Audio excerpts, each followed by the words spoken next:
অত্যন্ত লোভনীয় একটি ডেজার্ট কোকোনাট রাফেলো বানাবো আজকে। তো হ্যালো বন্ধুরা, কেমন আছেন সবাই?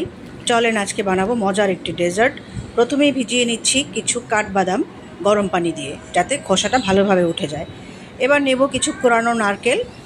তো নারকেলটাকে প্রথমে আমরা একটু ব্লেন্ড করে নিব, যেহেতু কোরানো নারকেলটা খুব বেশি মিহি থাকে না। তো মিহি করার জন্য কোকোনাটটাকে আমরা একটু ব্লেন্ড করে নিলে এটা খুব মিহি হয়ে যাবে। তারপর এটাকে শুকনো ফ্রাই প্যানের মধ্যে একটু বেশ কিছুক্ষণ ভাজবো। নাড়াচাড়া বন্ধ করা যাবে না, অনবরত নেড়ে নেড়ে এটার ময়েশ্চারটাকে যখন টেনে যাবে এবং ঝরঝরে ভাব হয়ে যাবে, তখন আমরা এটাকে নামিয়ে নিব। তার আগ পর্যন্ত আমরা এভাবে নেড়ে চেড়ে এটাকে একটা শুকনো ঝরঝরে অবস্থায় নিয়ে আসব। তো দেখেন আমার ভাজা হয়ে গিয়েছে। এখন এটা কিন্তু আর পানি পানি নেই, অর্থাৎ ময়েশ্চার টেনে গিয়েছে। এখন এটা একদম ঝরঝরে হয়ে গিয়েছে। তো কিছুটা আমরা অন্য একটা বাটিতে তুলে রাখবো, আর বাকিগুলোর মধ্যে দিয়ে দিব কনডেন্সড মিল্ক। কনডেন্সড মিল্কের সাথে ভালো করে এই নারকেলটাকে আমরা নেড়ে চেড়ে ভালো করে মিক্স করে নেব। আমি কিন্তু চুলা বন্ধ করে দিয়েছি।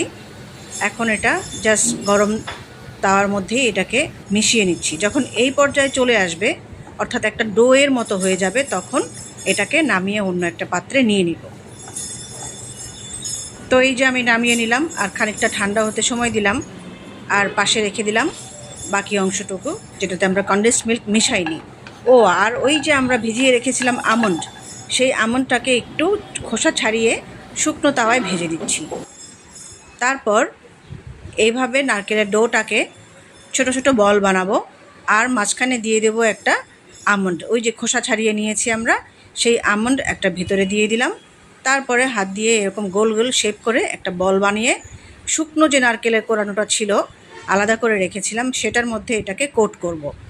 পুরো গায়ে মাখিয়ে এভাবে একটা একটা করে বল বানাবো। তো এটা কিন্তু একদমই এখন রেডি হয়ে গেল। দেখলেন খুব অল্প সময়ে কত সুন্দর একটি মজাদার ডেজার্ট হয়ে গেল। তো এরকম বাকিগুলো দিয়ে এরকম বল বানিয়ে ভেতরে একটি আমন্ড ঢুকিয়ে তারপর এটাকে বলের শেপ করে শুকনো ঝরঝরে যে নারকেলটা সেটার মধ্যে কোটিং করে প্রত্যেকটা বল এভাবে বানিয়ে নিব। তো এটা পছন্দ করবে না এমন কোনো মানুষ নেই, ছোট থেকে বড় সবার কিন্তু এটা খেতে অত্যন্ত ভালো লাগবে। একবার বানিয়ে দেখুন, আমার কথা বিশ্বাস না হলে। সো আল্লাহ হাফেজ।